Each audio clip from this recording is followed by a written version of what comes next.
Why was his post-presidential life such a sad time?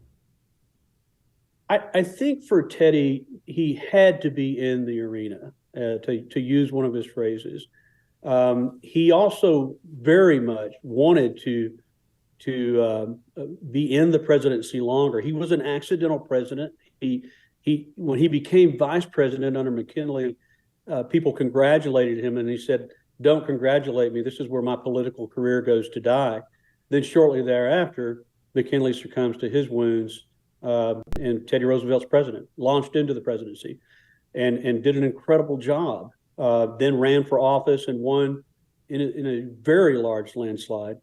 But then he made a mistake, a critical error. He announced that because this was a second term, that he would not run for office again. And at that time, he could have. He could have made an argument to run for a second term because of the accidental presidency thrust upon him with McKinley's demise.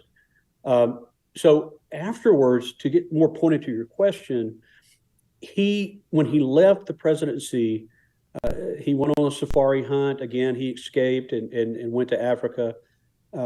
But he kept finding that when he returned, that the country wasn't going in the direction that he felt it should go. He had handpicked Taft, his vice presidency, to take over, and he was not happy with how Taft had taken on some very serious issues at the time. You've got to also remember, too, Teddy was the first president to win a Nobel Peace Prize with his pact made between Russia and Japan. And so he'd done some things that were incredible. The canal, that's another one.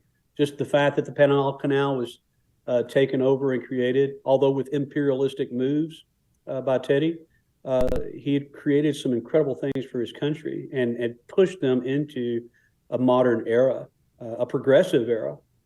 And so when he was out of that, he decided that he was going to get back in. And he ran against Taft in the Bull Moose Party that was created by him. But he realized that he wasn't going to get the nomination. And so he gave up and quit. But even when Woodrow Wilson was in there and World War I came around, Teddy thought, I could get a volunteer of armies and go over there and stop this war, much like he had done in Cuba. At that time, I think he had lost connection with what was really going on politically, both globally and in his home country. Wilson referred to him after meeting him for the first time in the Oval Office. He said, it's much like talking to a 6-year-old boy. He has so much energy. And you couldn't get a word in when Teddy was talking. But after he had left the office, Wilson knew this man had served when he was supposed to, but really probably didn't have a grasp of what was going on presently. Did you enjoy that? If you did, we have a whole special on it, a whole special on Teddy Roosevelt, and all you have to do to watch it is go to thefirsttv.com/support. Go do that and enjoy yourself.